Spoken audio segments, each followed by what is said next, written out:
회개는 우리의 신앙을 건강하게 하는 필수 덕목이라고 할 수 있습니다.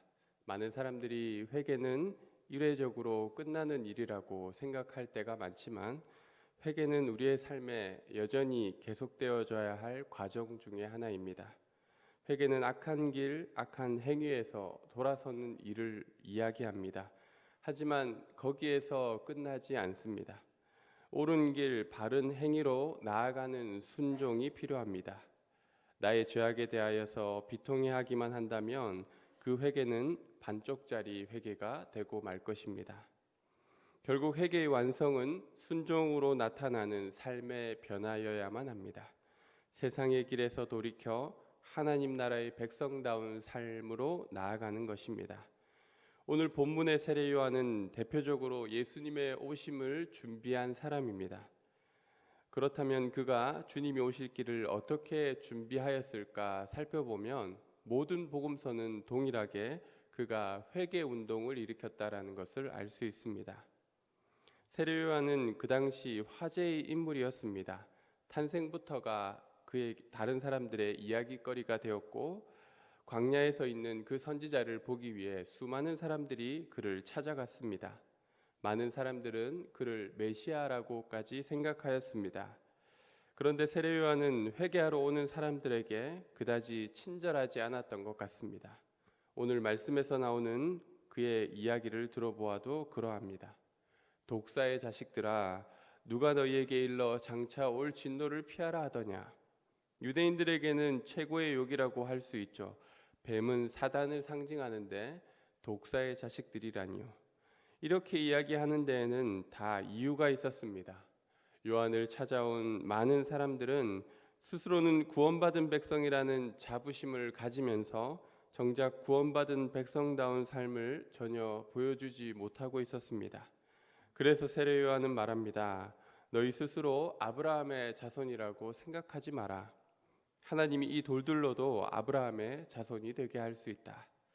우리 같은 사람도 지금 시대에 세례 요한이 만약 있었다면 비슷한 말을 듣지 않았을까요?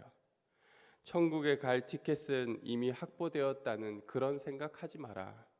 천국 시민다운 삶이 너희에게 도대체 어디에 있느냐? 이렇게 우리의 부끄러운 신앙을 과연 지적하진 않을까요? 대부분 좋은 뜻을 가지고 그를 찾아갔었는데 막말을 하고 홀대를 하니 상처를 받아 떠나버려야 할 것이 당연한 일인데 다행히 오늘 말씀에는 좋은 질문을 그에게 던지는 사람들이 있습니다. 10절의 말씀입니다.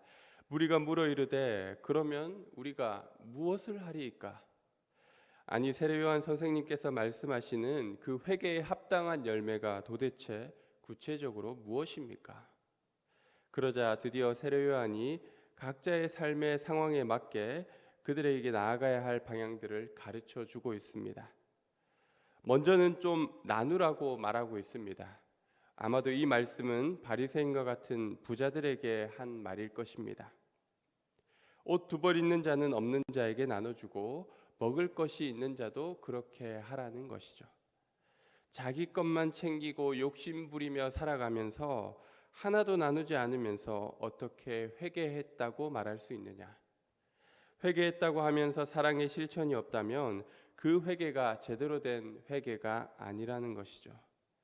소유와 물질이 최고라고 여기는 물질 만능주의의 이 세상적 방식에서 사랑과 나눔이 진정한 행복이라고 여기는 하나님 나라의 방식으로 나아가야만 하는 것입니다.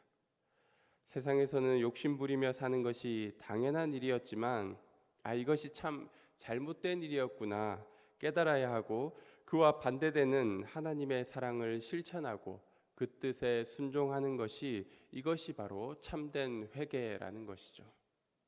이 대목에서 우리는 영생을 구하였던 부자 청년의 이야기가 떠오릅니다. 그는 결국 세상적 가치로서 최고의 위치에 있던 재물을 포기하지 못했습니다. 왜 그랬을까요? 그건 자기 거라고 생각하였기 때문이죠. 옷 두 벌 있다고 꼭 없는 사람한테 줘야 할까요? 내가 노력해서 얻은 내 소유인데 왜 그래야만 합니까? 라는 것이 세상적인 가치를 가지고 살아가는 사람들의 이야기이고 생각입니다. 그런데 회개를 통해 세상이 아닌 하나님 나라로 돌아선 자는 재물보다 사랑이 더 중요하다는 사실을 알게 되는 것입니다. 두 번째로 세리들에게 부과된 세금 외에 거두지 말라고 이야기하였습니다. 그 당시 세리는 세금 징수에서 엄청난 이득을 취하곤 하였습니다.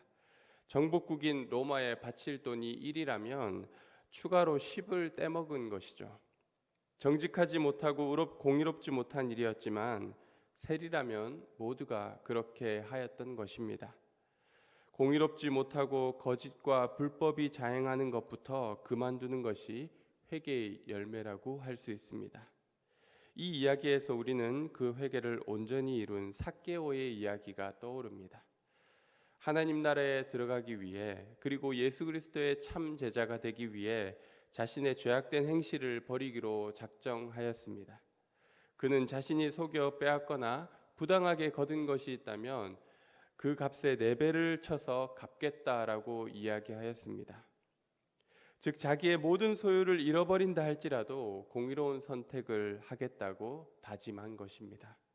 하나님의 공의를 위해 불이익을 감당할 수 있는 사람이 과연 몇이나 될까요? 그런데 정말 우리가 살아갈 때 하나님 나라의 방식으로 살기 위해 세상적인 것들로부터 온전한 회개를 이루어 거기서부터 돌아서서 하나님의 뜻을 선택하기 시작한다면 우리에게 주어지는 불이익들이 얼마나 많을지 상상해 보았습니까?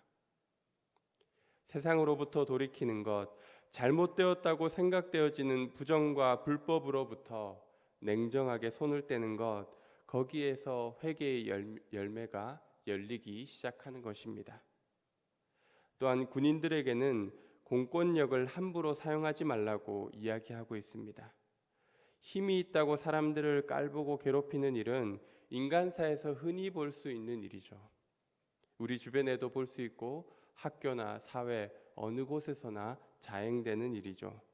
내가 권력이나 힘이 있다는 것을 과시하고 싶고 사용하고 싶은 것이 죄악된 인간의 본성 아니겠습니까? 그런데 세례 요한은 말합니다. 회개하고 싶으면 힘자랑부터 그만둬라. 가용할 수 있는 모든 권력도 힘도 회개한 사람답게 쓰라는 이야기이죠. 많은 세상 사람들은 그 힘과 권력을 가져보기 위해 또 그것을 써보기 위해 가장 높은 곳으로 올라가려 애를 씁니다. 그렇게 힘들게 차지한 힘과 권력을 써봐야 하지 않겠습니까? 그런데 대체로 그 힘은 정의와 공의, 약자를 위한 섬김을 위해 쓰는 것이 아니라 오직 자기의 유익을 위해 사용하는 것입니다. 이 부분에서 우리는 예수님께서 제자들에게 교훈으로 주셨던 이야기가 떠오릅니다. 세상의 주관자들은 임의로 다스리지만 너희는 그렇지 아니하니 너희를 다스리는 자는 너희를 섬기는 자가 되어야 하리라. 인자가 온 것은 섬김을 받으려 함이 아니라 도리어 섬기려 하고 자기 목숨을 많은 사람을 위한 대속물로 주려 함이니라. 세상의 방식과 전혀 다른 힘과 권력의 사용을 주님께서 몸으로 보여주셨습니다. 우리가 회개하였다면 이런 세상적 방식에서 벗어나 주님의 섬김을 배워 실천할 수 있는 사람이 되어야 하지 않겠습니까? 결국 회개해야 할 세상적 모습은 우리의 이기적인 욕심이나 공의롭지 못한 불법과 거짓이나 힘과 권력을 쫓고 그것을 임의로 사용하고 싶은 마음 아니겠습니까? 욕심도 불법도 힘과 권력의 남용도 모두 극단적인 자기애로부터 비롯되는 것이죠.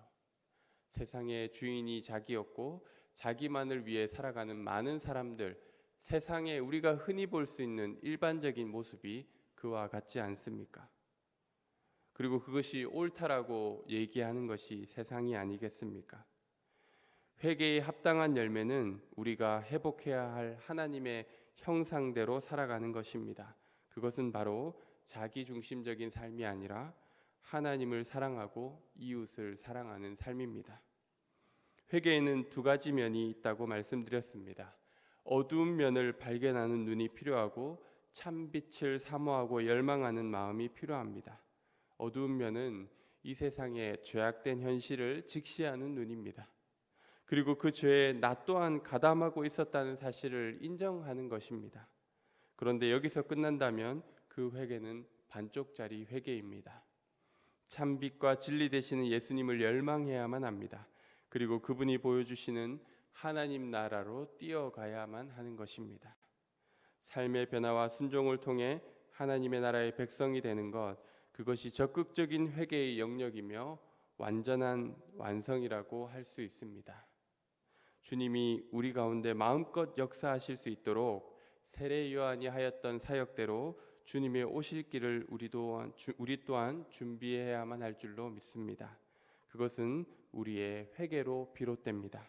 진정한 삶의 변화를 통해 회개에 합당한 열매를 맺을 수 있는 모든 성도님들이 되시기를 바랍니다. 오늘 하루 우리의 삶에 필요한 회개의 열매는 무엇입니까?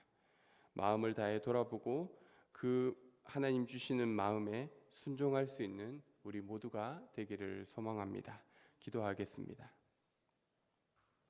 하나님, 자기중심적으로 세상적 삶과 태도는 전혀 버리지 않은 채 살아왔던 우리들의 반쪽짜리 신앙을 용서하여 주옵소서. 참된 회개를 통해 세상적 자아로부터 떠나 하나님 나라의 믿음의 백성으로 거듭나는 저희가 되게 하옵소서. 세상에서 결코 흉내낼 수도 따라올 수도 없는 참된 구원과 기쁨이 그곳에 있음을 알고 거침없이 하나님 나라로 행진하는 저희 모두가 되게 하옵소서. 참된 회개의 영성으로 변화된 삶, 세상을 변화시키는 능력 있는 믿음으로 살아가게 하옵소서. 예수님의 이름으로 기도드립니다. 아멘.